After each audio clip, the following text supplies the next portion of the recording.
Sen Nobel জয়ী, তাকে কিন্তু হিয়ারিংয়ের notice পাঠানো হয়েছে এবং তাকে কেন্দ্র করে প্রচুর চর্চা, তর্ক, বিতর্ক, আলোচনা চলছে। অন্যদিকে নির্বাচন কমিশন সূত্রে আমরা যে খবর পাচ্ছি, অমর্ত্য সেনের সঙ্গে তার মায়ের যে বয়সের ডিফারেন্স তা 15 বছর। এই কারণেই নাকি অমর্ত্য সেনকে এবার হিয়ারিংয়ে ডাকা হয়েছে। নোবেলজয়ী অর্থনীতিবিদ অমর্ত্য সেনকে স্যারের শুনানিতে ডাকায় মঙ্গলবারই রামপুরহাটে সরব হন অভিষেক বন্দ্যোপাধ্যায়। হায় রে পোড়া কপাল, অমর্ত্য সেনকে হিয়ারিং এর নোটিশ পাঠিয়েছে।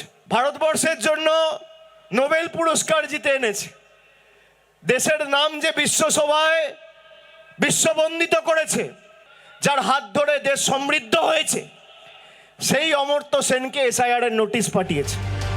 মঙ্গলবার রাতের দিকে কমিশন জানিয়েছিল অমর্ত্য সেনকে নোটিশ দেওয়া হলেও তাঁর বাড়িতেই শুনানি হবে। বুধবার সকালে শান্তিনিকেতনে অমর্ত্য সেনের বাড়ি প্রতিচিতে হিয়ারিং নোটিশ পৌঁছে দেন বিএলও সৌম্যব্রত মুখোপাধ্যায়। অমর্ত্য সেনের হয়ে নোটিশ রিসিভ করেন তার তুতো ভাই শান্তভানু সেন। যদিও বের হওয়ার সময় সংবাদ মাধ্যমের সামনে মুখ খোলেননি বিএলও।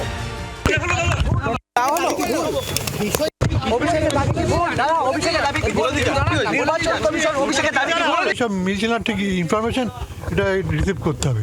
কি বলবো, এটাকে হ্যারাস করা হচ্ছে। একটা বয়স্ক লোক সবাই চিনে, বলছে এখানকার নাগরিক নয়, এসব কি বলছি উল্টোপাল্টা। হিয়ারিং নোটিশে জানানো হয়েছে অমর্ত্য সেন ও তার মা অমিতা সেনের বয়সের ব্যবধান 15 বছরের নিচে, তাই উপযুক্ত নথি দেখানোর নির্দেশ দিয়েছে কমিশন। অমর্ত্য সেনের পরিবারের মতে মায়ের সঙ্গে নোবেল জয়ীর বয়সের ব্যবধান 19 বছরের। কিভাবে তা কমে গেল প্রশ্ন তুলেছেন তারা। ডক্টর অমর্ত্য সেনকে একটা নোটিশ ধরিয়ে দিয়ে গেল আজ। সেখানে বলা হচ্ছে যে তার মায়ের বয়সের সঙ্গে অমর্ত্য সেনের বয়সের ডিফারেন্স 15 বছরের নিচে। ওনারা যে কথাটা বলছেন সেটা বিষয়টা ঠিক নয়, কারণ অমর্ত্য সেনের মায়ের জন্ম হচ্ছে 1914 সালের 19 মে। ফলে অমর্ত্য সেন যখন জন্মগ্রহণ করে তখন মায়ের সঙ্গে তার বয়সের ডিফারেন্স ছিল 19 বছর 6 মাস। অমর্ত্য সেন এই মুহূর্তে বাইরে রয়েছেন, তাকে বিষয়টি জানানো হয়েছে। তিনি যেভাবে বলবেন সেইভাবে পরবর্তী পদক্ষেপ ঠিক করা হবে জানিয়েছে পরিবার।